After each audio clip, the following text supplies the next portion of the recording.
So this is my Draco Pendulum deck that I've altered since my last video, just after some testing and stuff. I realized that I kind of hate traps, and I don't like playing traps at all. You're probably wondering why I'm playing Treacherous. It's because Rafflesia can be used defensively, so I don't really count it as a trap. It's more like a Rafflesia thing. But I feel like traps, honestly, I just hate traps so much. But the Ariadne build is pretty good. But anyway, I've been playing around with this thing, and you probably noticed that I'm playing Pendulum Rising. This is essentially what this deck is trying to focus on, is like getting the best use out of Pendulum Rising, of course, if you draw it. But yeah, it's really spell heavy, so you have your Summoner Monks.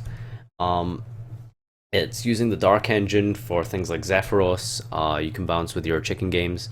Chicken Game, really good card because of the fact that Zephyros can pop it. Sorcerer can pop it. So you get a draw, deck thin, sorcerer gets you a search, etc. So I feel like this has been a really combo based deck. It's really been explosive. It's got a lot of amazing, intricate plays.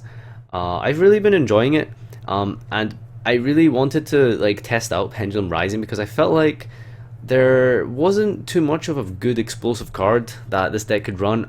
I tried Soul Charge for a while, but it felt a little dead. Like it required you to have a graveyard, and you don't really have a graveyard on your own turn. Like you start overlaying into things like Dweller, Giant Hand, Rafflesia, like you make like that, but then when you use Soul Charge, there's nothing there to bring back until like the following turn.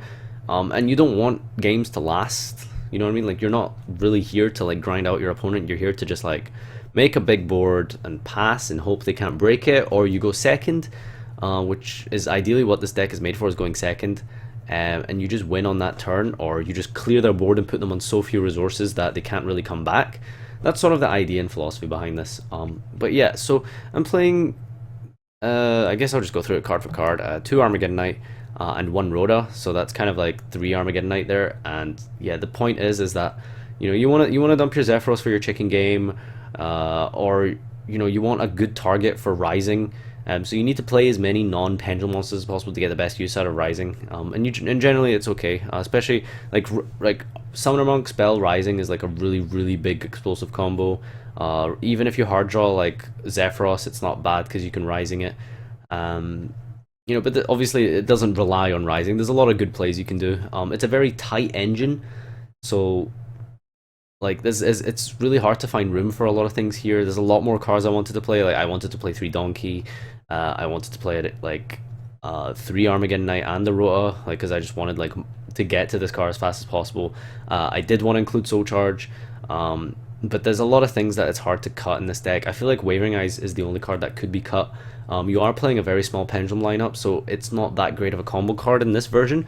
So I'm considering dropping this for 2 main Twin Twister and Soul Charge, as like a cliff note for any of you guys. But again, like I said, as with all my deck profiles, none of my deck profiles are gospel. None of my ideas are gospel. I'm not telling you to net deck me card for card. I'm giving you like a base template. I'm telling you, my thoughts and my opinions, and how I've been testing it, and kind of the direction I've been going in. You're feel completely free to take this, test it, tweak it as you want, change it, fucking completely transform it, throw in Cosmo cards instead if you want, so it's basically not my deck anymore. Do you know what I mean? Like, so I'm not really here to tell you exactly how to play this deck. Like, I'm just putting some ideas forwards and getting your feedback and stuff like that. So I've really enjoyed this so far. So yeah, where was I guess 2 Armageddon Knight, of course. Dragon, sending Dragon turn 1 when you go second is really good. Hopefully you hit a strike or something like that. It's really good for grinding out the back row because you have things like Instant Fusion and the Rising, to try push through and grind through the back row. One Mask Chameleon, just for like Feral Imp target. It's very easy to special summon out multiple monsters turn 1 without using your Pendulum Summon. So if you make a Feral Imp, it means that you can Pendulum Summon the Mask Chameleon, make Omega, and Omega is generally a pretty good card. Although I have been on and off on this card, and I feel like this could be cuttable. So if you feel like you don't like this at all, I can totally understand you cutting this for maybe, I don't know, like a 3rd Donkey. Like Twister. Like there's a few options. You know, second Gi Turtle or something. I don't know. There's a couple of options you could go for. To Donkey. I really love this card. Honestly, I love this card so much. It's just so good. Like you summon it with like scales. You get a search, and then you can rising it away and like pop your scales, and it's just really good. It's level 4. You search it off of like sorcerers, because in this deck what you find is sorcerer has no targets to search after its initial use of getting your keyboard combo. So usually, you know, a typical combo would be like Armageddon Knight, rising into sorcerer, pop himself and like chicken game, and you add keyboard and turtle, and you know that's it, and that means your keyboard's gone. So like after that, like on turn 2, like your only search would be Donkey, and Donkey's really good because you know it lets you make rank 4s and stuff. Fortunately, it's not a spellcaster, so it doesn't let you help you make trapeze, but you know it's decent. It's decent. Dragon for the target of Armageddon Knight. It's actually kind of cool sometimes when you hard draw it. If you're going second, you can occasionally sorcerer pop it and hit a back row. That's kind of nice when that happens. You Summoner Monk, playing 19 spells, so and yeah, it's based on Rising, so Rising, Monk, and Spell is like such a good combo in this deck. One Master, one Vector. The engine is really, really tight here, and I could only really find space for like one of each Draco. Yeah. It doesn't. I don't feel like it clashes with the 3 face-off. Like if you draw multiples, sometimes you'll be able to discard the multiple with Monk. You only really need to resolve one anyway to win. The reason you play 3, of course, is just so you can see it as fast as possible. These 3 guys, I feel like 1 and 2 is the best ratio for this. People might disagree. I don't know. I haven't really thought about it too in depth. Monkey board, 3 sorcerer, joker, 2 chicken game, and the terraforming.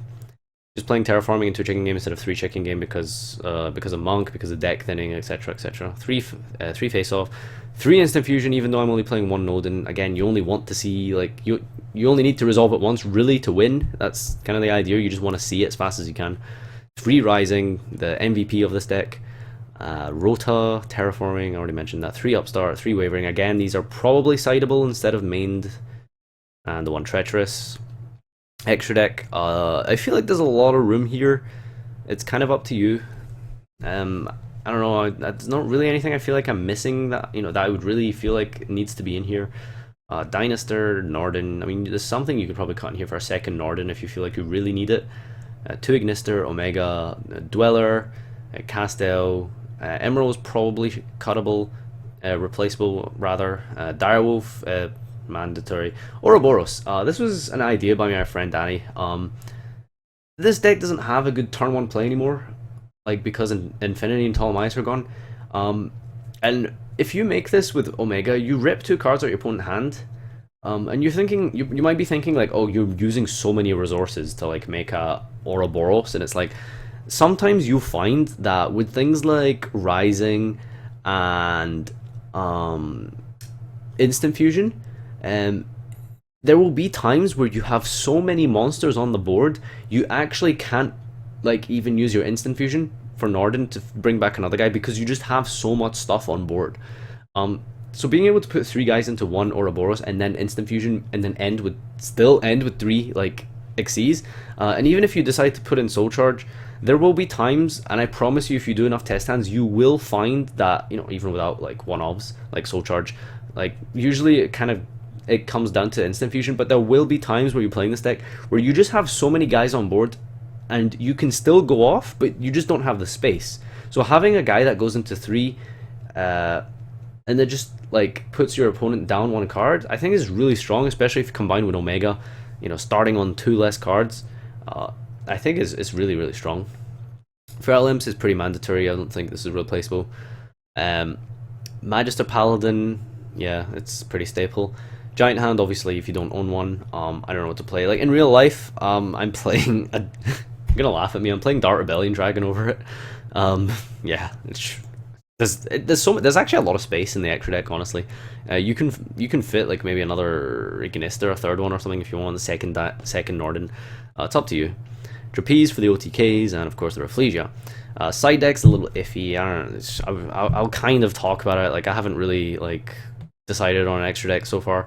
Yeah, there should be a Chimera Tech. Oh wait, there's already here. 3 dries, like you can overlay with it, and of course, you know, it's there for the fusion away from Cosmos, because what you'll find is that Cosmo will, if you summon Ignister, they will either call the Haunted or use a pilot to Dart Destroyer you, and at that point, if they Dart Destroyer your Ignister, you lose. Like you just lose unless you have like Dweller and like Crab King or something if you want to play that. Which I don't feel is really good Yu-Gi-Oh! To invest 4 cards to out 1. Do you know what I mean? So, you know, siding 3 dry, and like Twisters, of course, as well, for good against Cosmo. Dweller, Dark Hole Raigeki is good for going second. You could probably play another Dark Hole in here. I'm only playing 3 or 13 cards. Like I said, I haven't really thought about this too much just yet. Soul Drain for Mermail. Siding the Key Beetle, you can probably play like Masker. I was playing Masker Restricts in here actually as well. So you can put those in. It's good for going first against Monarchs and Mermail. You know, key beetling a Soul Drain or just having the second Dweller against Mermail is really important. Yeah, I mean that's, like I said, this is just a template.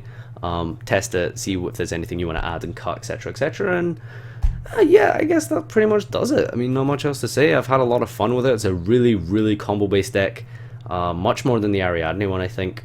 So you know, if you want to play this, feel free. You're gonna have a lot of fun with this. Honestly, you will have a lot of fun with this deck. I guess that pretty much sums it up. So thanks for watching, guys, as always, and see you next time. So foolish.